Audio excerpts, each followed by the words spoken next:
Tak tua saya lagi tua.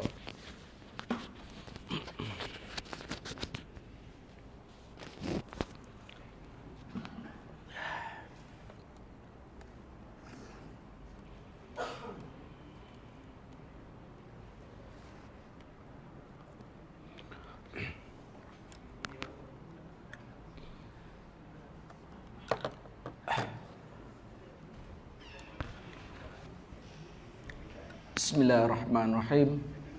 Assalamualaikum warahmatullahi wabarakatuh. Alhamdulillah rabbil alamin, wassalatu wassalamu ala asyrafil anbiya'i wal mursalin wa ala alihi wa ashabihi ajma'in. Rabbi syrah li sadri wa yassir li amri wahlul 'uqdatan min lisani yafqahu qawli. La haula wa la quwwata illa billahil aliyyil azim.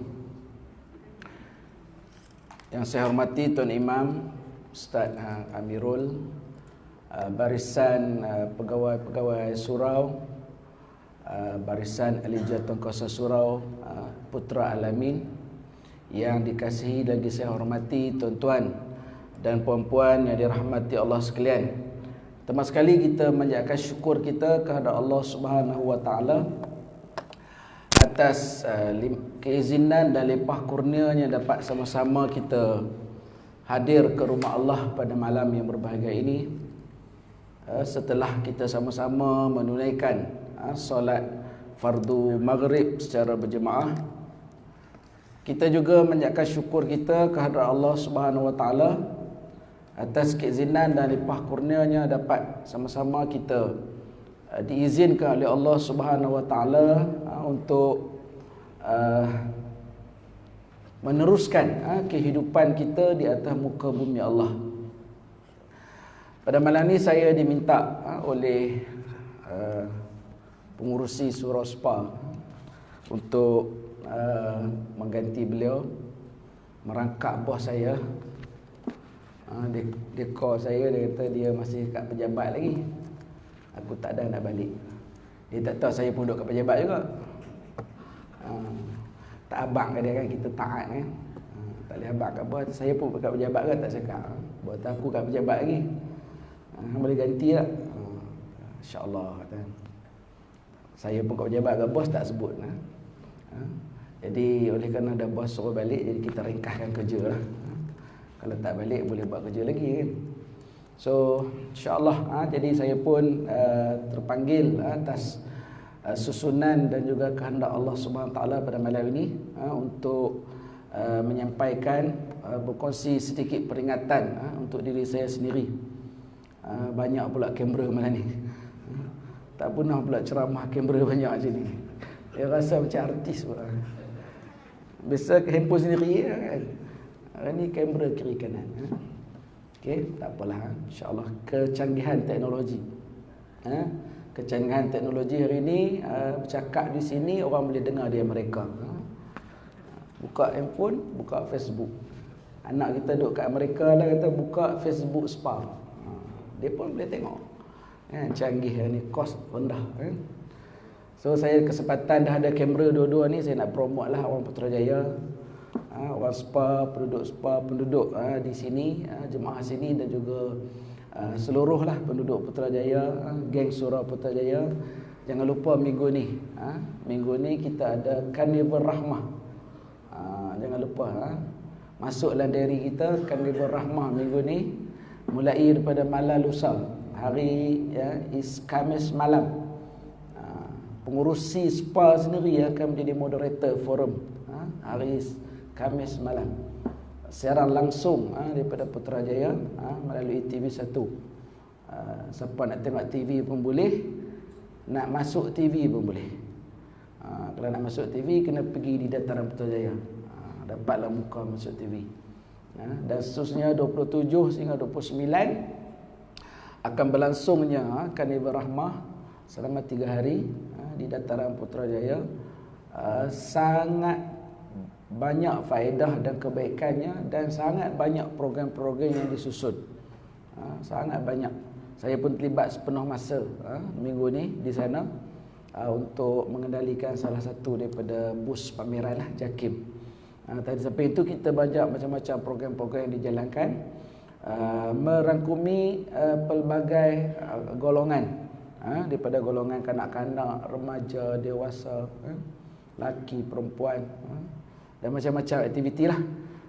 Kan, so saya jemputlah tuan-tuan dan puan-puan untuk kita sama-sama untuk kata mengambil manfaat, mengambil kebaikan daripada program yang disusunkan oleh oleh JAKIM dan juga JAWI lah sebagai penganjur utama, insya-Allah.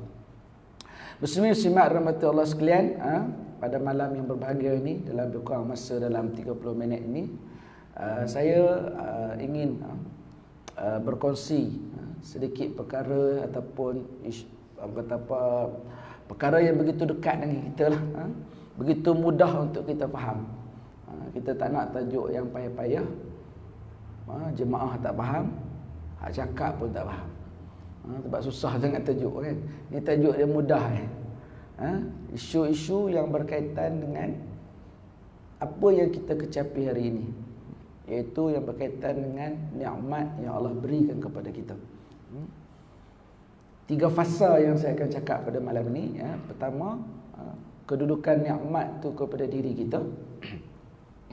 Yang kedua, bagaimana perlakuan manusia kepada nikmat yang diberikan oleh Allah, realiti yang berlaku. Dan yang ketiga, bagaimana sepatutnya kita lakukan ataupun berurusan terhadap nikmat yang Allah berikan kepada kita. Mudah nak faham. Satu, nikmat Allah beri kita, macam mana kedudukan nikmat yang kita ada. Yang kedua, biasanya macam mana manusia ni berurusan dan berkelakuan terhadap nikmat yang ada. Dan yang ketiga, apakah sepatutnya berlaku kepada diri kita terhadap, ataupun apa sepatutnya kita lakukan terhadap nikmat yang Allah berikan kepada kita.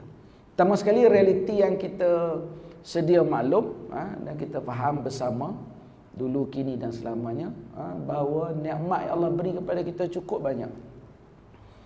Kita Allah sebut dalam Quran, wa in ta'uddu ni'matallahi la tuhsuha. Makna betapa banyaknya nikmat ni, sehingga kan Allah sebut dalam Al-Quran, Allah tegaskan dalam Al-Quran betapa banyaknya nikmat sehingga kan kita tak akan boleh kira. Kita tak akan boleh senarai. Mungkin ada dalam kehidupan kita, kita boleh senarai. Berapa banyak anak saya, anak kita 3, 5. Berapa banyak gaji kita boleh kira. Berapa banyak pendapatan kita boleh kira. Untung perniagaan. Berapa ramai penduduk Putrajaya kita boleh kira. Berapa umur kita boleh kira. Berapa bilangan adik-beradik kita, siapa adik-beradik kita boleh kira. Tapi satu benda yang Allah tegaskan dalam Al-Quran yang kita tak boleh kira, tak akan mampu kira, nak melambangkan betapa banyaknya ia, ialah nikmat yang Allah beri kepada kita. Salah satunya kita selalu dengar hadis Nabi kan, rebut 5 perkara sebelum 5 perkara. Itu antara nikmat lah. Itu pun cukup besar tu kan? Dan dibesarkan lagi daripada 5 tu, sebenarnya Allah kata apa? Banyak kan? Banyak, terlalu banyak, sehingga kan tak mampu. Nescaya manusia ni tidak akan mampu walaupun kita nak kira. Jadi betapa baiknya Allah, tuan-tuan, perempuan, muslim-muslimat, betapa baiknya Allah kepada kita. Allah kurnia nikmat yang cukup banyak kepada kita. Dan Allah utuskan pula, di samping nikmat tu Allah utuskan pula Nabi untuk memberi pedoman kepada kita.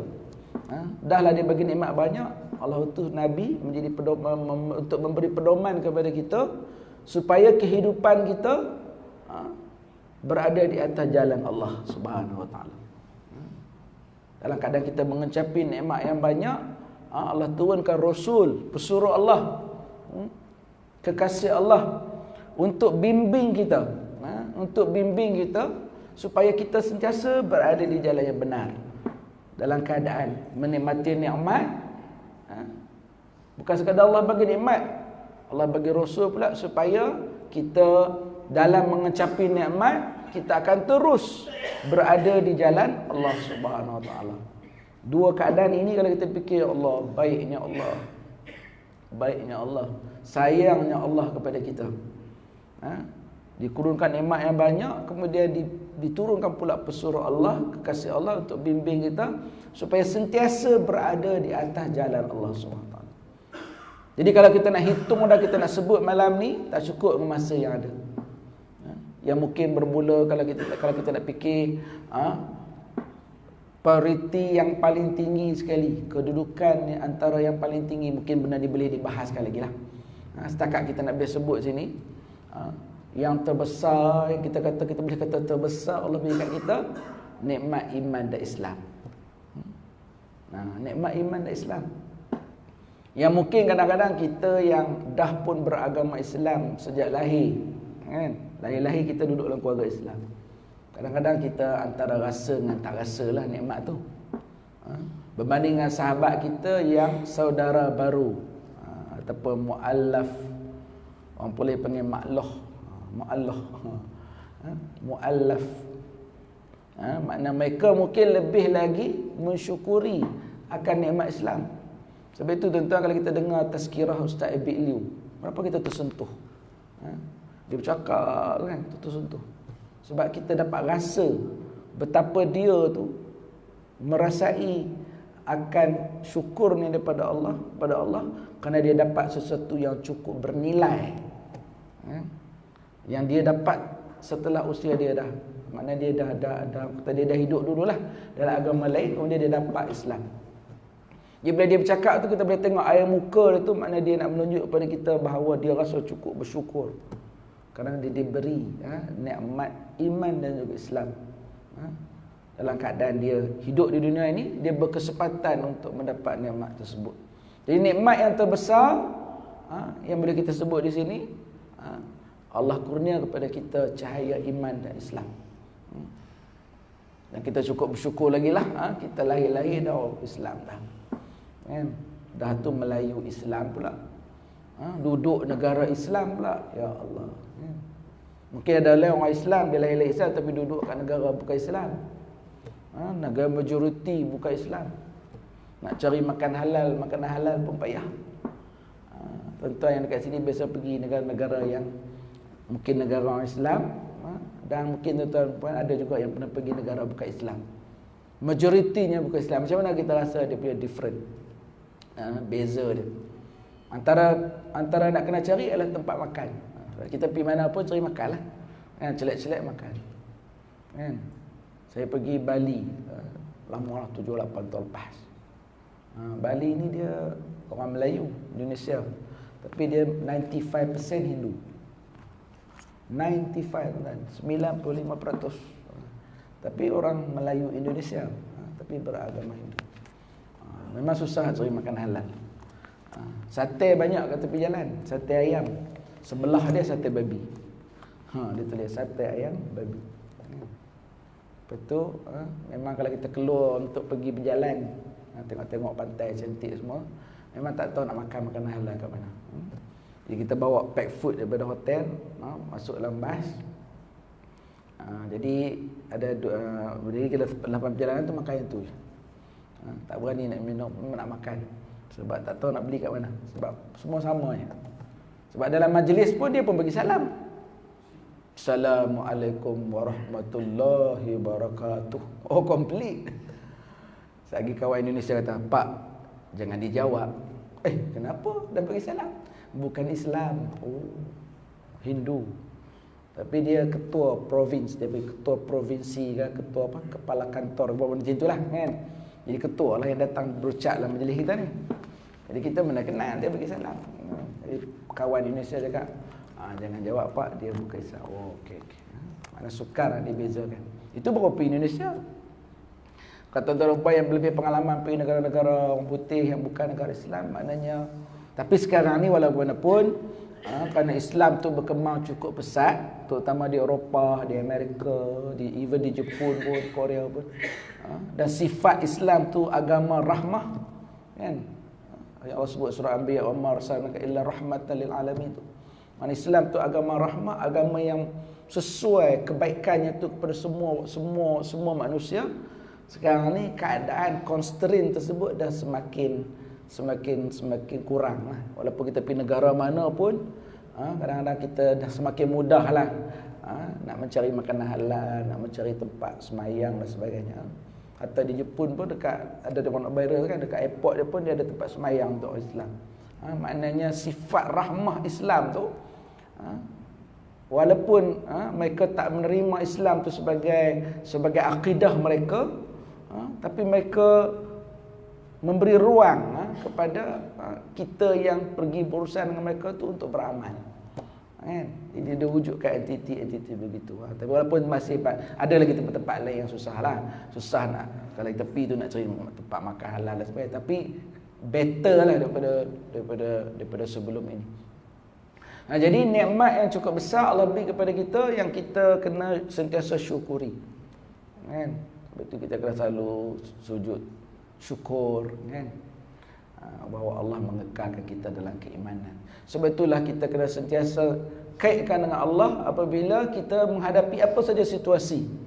Kan? Dapat nikmat, syukur alhamdulillah. Tengok sesuatu yang menakjubkan, subhanallah, masya-Allah. Tengok satu kecelakaan, inna lillahi wa inna ilaihi raji'un, ataupun kematian. Apa sajalah. Jadi kita cari lafaz-lafaz ini supaya apa? Kita menghadapi apa saja keadaan, situasi harian kita yang pelbagai ini, kita sentiasa kait dengan Allah. Kan? Insya-Allah, paling minimal insya-Allah. Insya-Allah, kan? Alhamdulillah, syukur.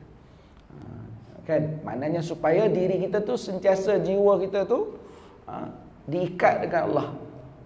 Diikat dengan Allah. Di samping kita, kalau orang yang kuat berzikir, kuat baca Quran dalam kereta, kuat baca selawat, itu lagi hebat lah. Lidah dia tu basah dengan zikir, masya-Allah. Lagi tip-top kalau orang tu dia boleh jaga wuduk dia.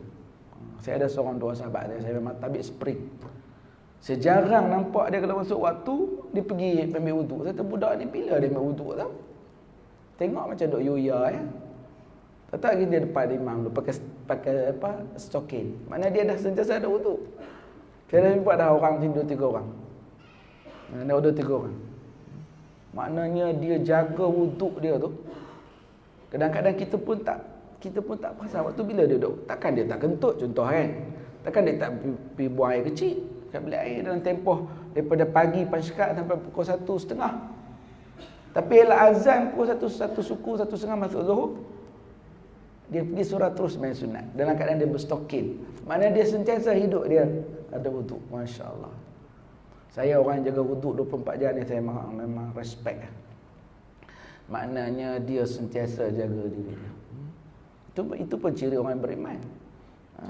Dan memang bukan senang sebenarnya. Bukan senang. Walaupun kerja duduk kat pejabat, contohnya aircon, selesa apa semua, belum tentu orang tu akan ada komitmen untuk sentiasa jaga wuduk dia. Sebab kadang-kadang dia buang air kecil, kadang-kadang dia ada pergi pejabat pakai kasut okey, kalau pergi tandas buang air kecil pun nak ambil wuduk nak kena buka pula okey. Satu masyakkah, satu kesusahan, satu cabaran. Tapi ada orang yang dia memang dah jadi kebiasaan. Dah jadi malakah, dah jadi sebati dengan jiwa dia. Sebab itu kita nak buat apa-apa kalau benda tu jadi satu dah serasi dengan kita, sebenarnya dah tak susah. Dan nikmat-nikmat selain daripada nikmat Islam yang Nabi sebut kepada kita, nikmat sihat, kan? Itu satu yang cukup besar. Kan? Saya sekarang ni tiap-tiap bulan kena balik kampung. Kalau ada minggu free saya balik kampung. Bukan tiap-tiap bulan, kalau boleh tiap-tiap minggu, sebab ayah saya sekarang sedang sakit. Sampailah masa dah 80 tahun dah. 80 tahun Allah bagi dia sihat. Membesarkan anak-anak, bekerja di Mekah sampai 3 kali. Bila sampai satu masa Allah mula bagi dah, Allah takdirkan dia dah mula sakit. Saya pula duduk kat sini. Abang je dekat polis seorang. Jadi nak tak nak, dengan suci hati, dengan rela hati, kenalah terpaksa menyusul masa. Kan? Maknanya sebab kesihatan ayah dah semakin merosot lah. Tapi cuba jugalah untuk dirawati. Jadi nikmat sihat ni satu yang cukup besar. Kita boleh buat apa saja kerana Allah beri kita sihat. Dan juga nikmat-nikmat yang lain lah. Sesuai lah Allah sebut Quran tadi kan, nak kira memang terlalu banyak. Nikmat sihat, nikmat masa, nikmat rakan-rakan, nikmat pekerjaan, nikmat keluarga, nikmat bermasyarakat, nikmat macam-macam Allah beri pada kita. Yang kedua, bagaimana realiti manusia berurusan dengan nikmat. Kita rujuk kepada surah Ar-Rahman. Berapa kali Allah urang dalam surah Ar-Rahman. Kalau ada di sini yang menghafal, daripada ayat 13, ayat 16 Allah ulang. فَبِأَيِّ آلَاءِ رَبِّكُمَا تُكَذِّبَانِ. فَبِأَيِّ, maka yang mana satukah? Hak mana satukah Allah kata? Al-ala. Dalam tafsir Jalalain dia kata an-ni'am. Al-ala tu ni'am, maknanya ni'mat. Maka nikmat, nikmat Allah yang mana satukah yang manusia ni, yang kamu semua ini selalu mendustainya. Jadi kalau kita baca surah Ar-Rahman, Allah ulang sampai berapa kali saya tak ingat. Belah-belah kat sana. Lepas satu Allah ulang balik, fa bi ayyi ala'i rabbikuma tukadziban. Lagi ulang lagi. Kamu berdua Allah kata, fa bi ayyi ala'i rabbikuma, Tuhan kamu berdua. Kamu berdua tu siapa? Al-jin wal-ins. Dalam tafsir Jalalain dia kata, yang dua tu merujuk kepada manusia dan juga jin. Jadi jin mana macam manusia kan lah. Ada jin kafir, ada jin Islam. Manusia pun sama, ada yang Islam, ada bukan Islam. Jadi Allah ingatkan, inilah realiti manusia. Walaupun Allah dah kurniakan nikmat yang banyak, yang tak terhitung, dan dia dah rasa dah nikmat cukup banyak, tetapi masih ramai lagi manusia yang mendustainya. Ini yang kata kufur nikmat ni. Maknanya dia mendustai, seolah-olah banyaklah keadaan dusta tu. Dia tak mensyukuri, dia tak menikmati nikmat tu dengan mengingati Allah. Kadang-kadang dia tak berurusan dengan nikmat tu dengan betul. Allah kurnia nikmat yang banyak kepada dia, tapi tak pernah bersedekah. Itu termasuklah tu. Tukadziban, mendustai nikmat Allah. Allah bagi nikmat kepada kita tu, bukan dia bagi gitu saja. Selain daripada mengecapi, Allah utuskan Nabi untuk menjadi mengajar manusia supaya berada di jalan yang benar. Berurusan nikmat dengan jalan yang benar. Salah satu cara berurusan dengan nikmat yang banyak, apabila ada nikmat yang lebih, bersedekah. Orang yang mendustai, dia tak sedekah. Dah ada banyak pula, dah masuk pula kategori yang pemberian yang wajib, kena dikeluarkan zakat. Orang yang mendustai nikmat Allah, dia tak keluar zakat. Dia buat sayang duit aku ni, ada 20,000, cukup nisab ni, darat 25%, oi, dekat 500-600, tak mau, sayang. Betul lah tu. Kenapa ada orang macam ni? Sebab Allah tu buat, fa bi ayyi ala'i rabbikuma tukadziban. Allah bagi kekuatan sihat. Sihat ni nikmat. Tapi ada juga orang yang mendustainya. Bagaimana? Kawan dia minta tolong, tak tolong. Kau jalan sendiri, aku malas. Siapa suruh kau ni, sampai jadi kaki kau sakit, kau jalan sendiri. Siapa suruh tak kerja kuat? Dia kata, dah jadi miskin, kau pandai-pandai. Mana? Betul lah tu. Betul lah tu. Allah peringat tu. Realiti semasa. Betul lah ada orang yang mendustai. Mendustai ni macam-macam bentuk. Dia dapat, dia rasa macam dia punya. Nikmat ni, saya cakap untuk diri saya, nikmat ni, apa yang kita dapat, ada yang kita punya, tapi ada yang kita kena bagi balik. Sama ada bagi balik dalam bentuk yang sunat, dalam bentuk sedekah, ataupun bagi balik dalam bentuk yang wajib, iaitu zakat. Ataupun keringat kita. Orang minta bantuan untuk tolong. Itu orang yang tak dusta nikmat. Allah kurnia nikmat, dia cerdik, Masya Allah, pintar. Cerdik. Macam adik apa tu yang jenis tu, Adik putera. Umur dia darjah 1 dia dah masuk universiti.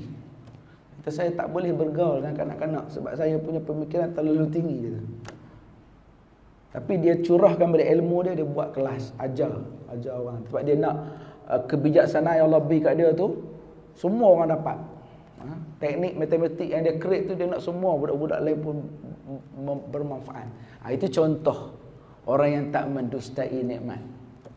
Tapi kalau dia pandai seorang-seorang, kawan minta tolong, lagi hang dapat A aku dapat B, tak mau. Ataupun hang dapat A aku dapat A, mana si? Betul, anak kita kena ajar kalau dia pandai, so tolong kawan. Barakah ilmu. Biarlah awak dapat A, kawan dapat A, bagus. Ni cerita ni realiti. Dulu-dulu kita belajar, yang tak majak lagi hang dapat A, aku sama aku. Nak boleh aku seorang boleh naik pentas. Dapat hadiah. Ataupun lagi parah kalau hang A aku B, lagi aku bengang, tak majak. Ini realiti tuan-tuan. Dan banyak lagi tuan-tuan boleh besarkan skop tu lah, macam-macam lagi dalam dimensi hidup kita. Kadang-kadang kita pun sipi-sipi terjebak. Sipi-sipi terjebak tanpa kita sedari. Dan dalam satu konsep lagi pula yang sepatutnya manusia lakukan ialah apabila berurusan dengan nikmat, apa yang perlu kita buat adalah kita perlu sentiasa mensyukurinya. Syukur, syakara, syukran cakap Arab. Syukran, jawab dia afwan. Apa tu syukran? Terima kasih. Orang Jawa kata thank you. Thank you. Terima kasih kat siapa? Kat Allah. La in syakartum la azidannakum wa la in kafartum inna adzabi lasyadid. Itu penutup kepada isu nikmat. Kalau kamu bersyukur pada aku, Allah kata, kamu bersyukur pada aku tambah. La azidannakum. Maka aku akan tambah kepada kamu. Tapi kalau kamu kufur, termasuk kategori yang dusta tadi terhadap nikmat, inna azabi lasyadid. Sesungguhnya azab aku pedih. Bagaimana pedih? Wallahu a'lam. Kadang-kadang ada orang rasa pedih tu di dunia. Hidup susah, tak cukup, kaya gaji banyak, duit banyak tapi susah. Kawan ni gaji kecil tapi senang. Itu contoh tak ada barakah. Kita bukan nak kata siapa-siapa, maksud dia itu senario yang ada. Jadi kalau ada tempat-tempat tu kita tahu mana itu benda yang kita kena muhasabah diri. Sebab ni janji Allah. Allah kata kalau bersyukur, kau terima kasih kat aku tambah. Kalau kamu kufur pada nikmat yang aku bagi, azab. Syukurnya macam mana? Syukur macam-macam cara.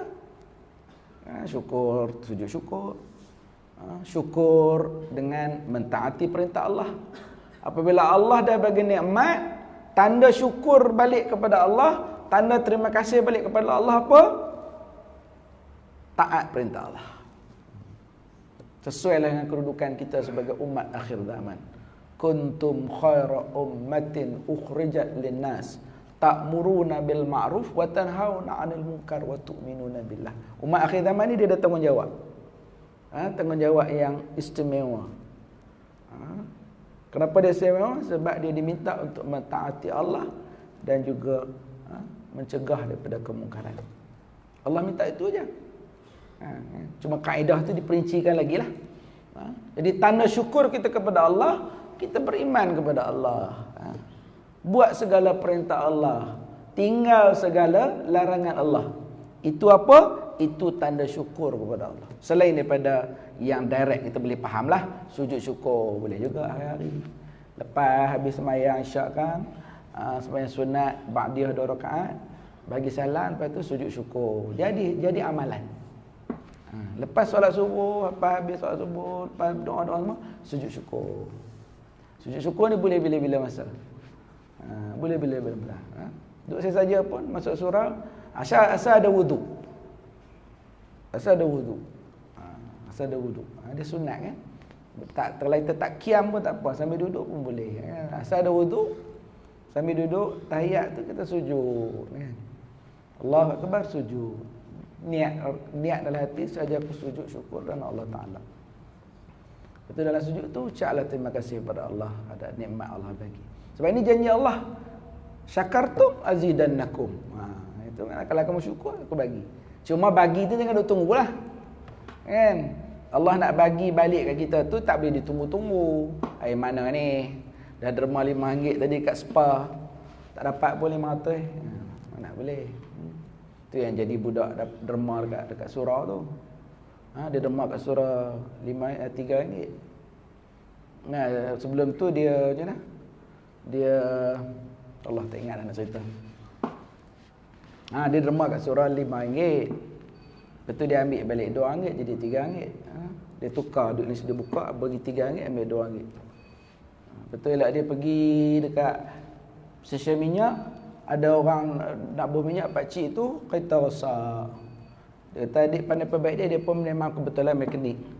Dia pun pergi perbaik. Perbaik kereta tu hidup. Dah hidup pakcik tu bagi 300 kat dia. Dia dapat 300 bukan dia bersyukur. Dia kata silap aku tadi. Patut aku derma RM5, dapat RM500. Aku pergi derma RM3, RM2 aku ambil balik tu, pakcik tu bagi aku RM300. Manusia tak bersyukur. Nampak? Patut dapat RM300 pertama siapa? Syukur dulu. Ni tak. Silap aku tadi. Patut aku tak ambil balik baki dalam surau spa tadi ni. Buh RM5 lah. Mesti orang tua dia bagi aku RM500 lah. Ni cerita-cerita lah. Tak betul ke tak, tapi boleh ambil pengajaran lah. Daripada hidup kita ni kena bersyukur. Dapat sikit bersyukur, dapat banyak bersyukur. InsyaAllah. Allah tahu. Allah Maha mengetahui. Dia bagi sikit pun dia tahu. Dia bagi banyak pun dia tahu apa hikmah di sebalik itu. Tugas kita bersyukur. Kalau Allah lambat bagi pun tak apa. Allah Maha mengetahui. Sama juga doa kita pada Allah. Doa kita lepas sembahyang kita doa macam-macam. Adakah terus keluar dapat? Tak. Kadang setahun tak dapat lagi. Tugas kita minta, tugas Allah yang makbul. Kita tak berhak untuk mempertikaikan bila nak makbul, bila tak. Kadang-kadang pergi Mekah 3 kali lah, doa depan multazam, depan pancuman, depan semua segala-gala lah. Berapa kali dah masuk raudhah, balik tak dapat apa. Sebab itu bukan kerja kita. Kerja kita adalah meminta kepada Allah. Wallahu alam, tuan-tuan dan puan-puan, saya mohon maaf kalau ada salah silap tutur bicara. Sikit sebanyak saya mengharapkan apa yang telah saya berkongsi pada malam ini secara ringkas dengan tajuk yang biasa saya sampaikan, tapi saya mengharapkan sedikit kata apa mutiara pengajaran lah, iktibar untuk diri saya sendiri yang pertama sekali. Dan apa yang baik itu tuan-tuan dan puan-puan muslim-muslimat boleh ambil lah. Saya sekali lagi mohon maaf atas salah dan silap. Kita bersyukur insya-Allah terhadap peluang yang Allah beri kepada kita pada malam ini datang ke rumah Allah dan dapat hadir dalam majlis ilmu. Saya ucap terima kasih kepada semua muslim-muslimat yang hadir pada malam ini. InsyaAllah mudah-mudahan Allah Subhanahu Wa Taala memberkati majlis kita yang mulia pada malam ini. A'udzubillahi minasyaitonirrajim. Bismillahirrahmanirrahim. Allahumma jam'ana hadza jam'an marhuma wa tafarruqna min ba'dihi tafarruqan ma'suma wa la taj'alillahumma fina wa la man yatba'una shaqiyan wa la matrudan wa la mahruma. Allahumma aftah alaina hikmataka wasyur alaina min hazaini rahmatika ya arhamar rahimin. Rabbana atina fid dunya hasanah wa fil akhirati hasanatan wa qina adzabannar. Walhamdulillahi rabbil alamin. Taqabbalallahu minkum.